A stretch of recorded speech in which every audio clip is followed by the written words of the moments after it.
आप सभी का स्वागत है दोस्तों अपने ऐसे लर्निंग यूट्यूब चैनल पर।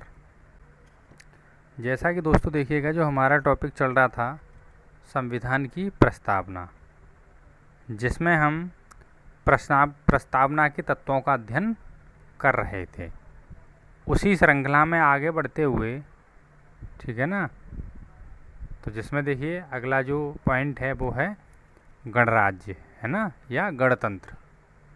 देखिए, एक लोकतांत्रिक राज व्यवस्था को दो भागों में बांटा जा सकता है ना। जैसे देखिएगा, राजशाही और गणतंत्र। देखिए, राजशाही व्यवस्था वो होती है जहाँ पे जो मुख्य होता है ना, वहाँ का जो मुख्य होता है वो राजशाही यानी कि राजा होता है, या रानी होगी, या फिर उसका जो उत्तराधिकारी होता है। और जो गणतंत्र होता है वहाँ ऐसा नहीं होता है, यानी कि वहाँ वंशानुगत जो सिस्टम होता है ना वो वहाँ नहीं चलता है। वहाँ का जो प्रधान होगा वो निर्वाचित होकर के आएगा और वहाँ पे वंश परंपरा जो है नहीं चलती है, ठीक है ना। तो देख लेते दोस्तों, एक तो राजशाही और गणतंत्र। राजशाही राज्य व्यवस्था में राज्य का प्रमुख राजा या रानी उत्तराधिकारी के माध्यम से पद पर आसीन होता है। जो राजशाही राज व्यवस्था होती है वहाँ का प्रमुख जो राजा या रानी या जो वहाँ का प्रमुख होगा उसका जो उत्तराधिकारी होगा फिर बाद में, है ना, प्रमुख के बाद में उत्तराधिकारी होगा ना, पर वो उस पर आसीन होगा। उसके बाद उसका भी जो उत्तराधिकारी होगा, बेटा हो या जो भी हो, फिर वो वहाँ पर आसीन होगा। तो ये तो होती है राजशाही राज व्यवस्था, ठीक है। जैसा कि ब्रिटेन में है, जैसा ही कहाँ देखने के लिए मिलता है, ब्रिटेन में। वहीं गणतंत्र में राज्य प्रमुख हमेशा प्रत्यक्ष तथा अप्रत्यक्ष रूप से एक निश्चित समय के लिए चुनकर आता है, ठीक है ना। एक निश्चित समय होता है, जैसे 5 साल, है ना, तो चुनकर आता है, जैसा कि अमेरिका में है और वैसा ही अपने इंडिया में है, ठीक है। चलिए अगले पॉइंट की ओर बढ़ लेते हैं। अगला है देखिए न्याय। प्रस्तावना में न्याय के 3 रूप शामिल हैं। कौन कौन से? सामाजिक, आर्थिक, राजनीतिक, ठीक है ना। इनकी सुरक्षा मौलिक अधिकार व नीति निर्देशक सिद्धांतों के विभिन्न उपबंधों के जरिए की जाती है, ठीक है ना। जो इनकी सुरक्षा है ना वो किसके जरिए? देखिए, मौलिक अधिकार व नीति निर्देशक तत्व, ठीक है ना, के विभिन्न उपबंधों के जरिए की जाती है। अब देखिए सामाजिक न्याय, अब देखिए पढ़ लेते हैं सामाजिक न्याय का अर्थ।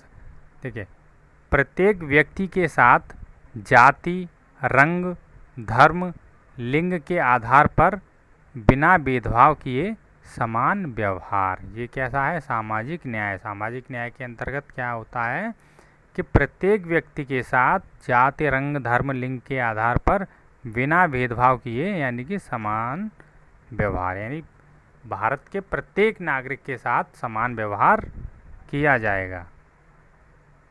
आगे बढ़ लेते हैं दोस्तों, आर्थिक न्याय। देखिए, जो आर्थिक न्याय का अर्थ होता है कि आर्थिक कारणों के आधार पर किसी भी व्यक्ति से भेदभाव नहीं किया जाएगा। इसमें संपदा, आय व संपत्ति की असमानता को दूर करना भी शामिल है। सामाजिक न्याय और आर्थिक न्याय का मिलाजुला रूप अनुपाती न्याय को परिलक्षित करता है, यानी किन किन का रूप? सामाजिक न्याय और आर्थिक न्याय, ठीक है ना। सामाजिक न्याय प्लस आर्थिक न्याय, इन दोनों का मिलाजुला रूप ही किसे प्रदर्शित करता है? अनुपाती न्याय को परिलक्षित करता है, ठीक है। चलिए दोस्तों आगे बढ़ लेते हैं। राजनीतिक न्याय। देखिएगा दोस्तों, राजनीतिक न्याय का अर्थ है कि प्रत्येक व्यक्ति को समान राजनीतिक अधिकार प्राप्त होंगे, यानी कि प्रत्येक व्यक्ति को क्या होंगे? समान जो है राजनीतिक अधिकार प्राप्त होंगे, चाहे वह राजनीतिक दफ्तरों में प्रवेश की बात हो या अपनी बात सरकार तक पहुंचाने का अधिकार हो, ठीक है। ये होता है राजनीतिक न्याय। अब दोस्तों देख लीजिएगा, सामाजिक आर्थिक राजनीतिक न्याय के इन तत्वों को 1917 रूसी क्रांति से लिया गया है। जो देखिए सामाजिक आर्थिक और राजनीतिक न्याय है ना, इन तत्वों को कहाँ से लिया गया है? रूसी क्रांति से लिया गया है 1917 की, ठीक है ना, 1917 की रूसी क्रांति से लिया गया है।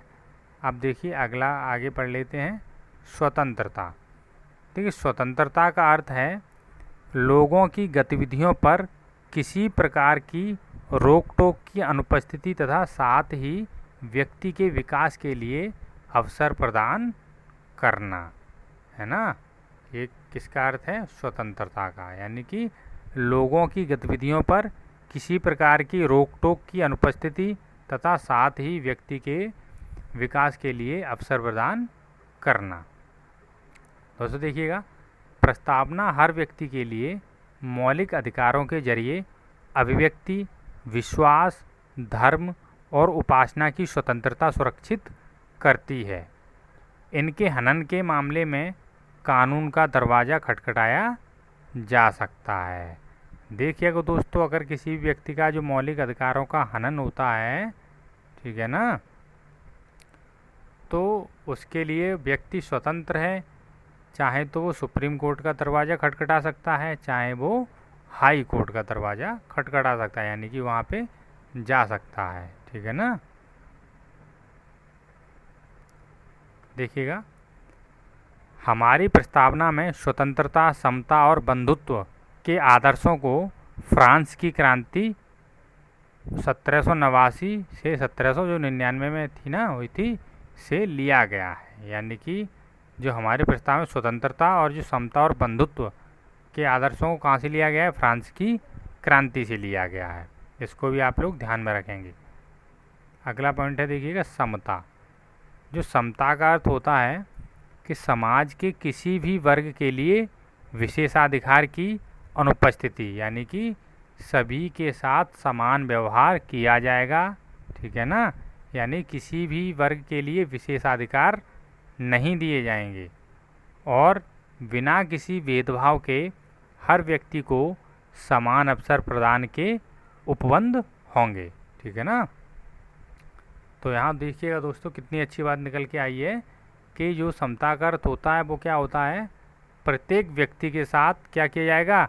समान जो है व्यवहार किया जाएगा, है ना। किसी के को जो है विशेषाधिकार नहीं दिए जाएंगे, किसी को विशेष अधिकार नहीं दिए जाएंगे। सभी व्यक्ति कैसे हैं? समान हैं, है ना।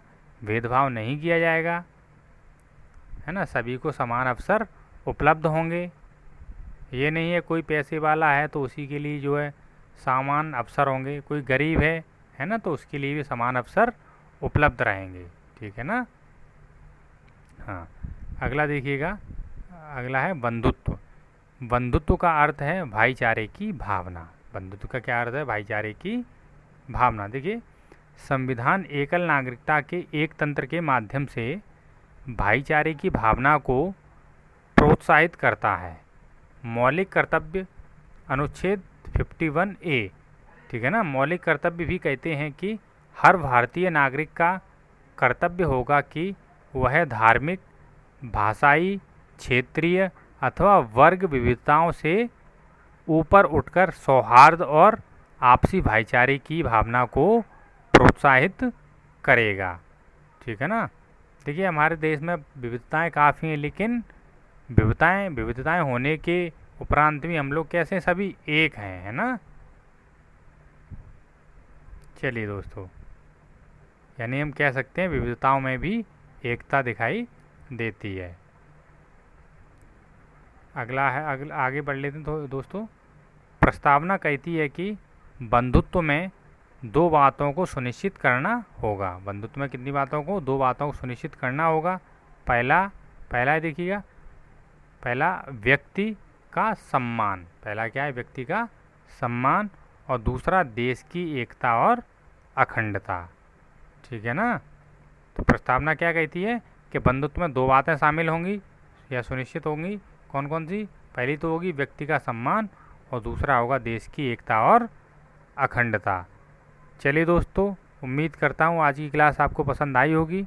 पसंद आई हो तो अपने दोस्तों के साथ शेयर करें, ठीक है ना, सब्सक्राइब करें, लाइक करें।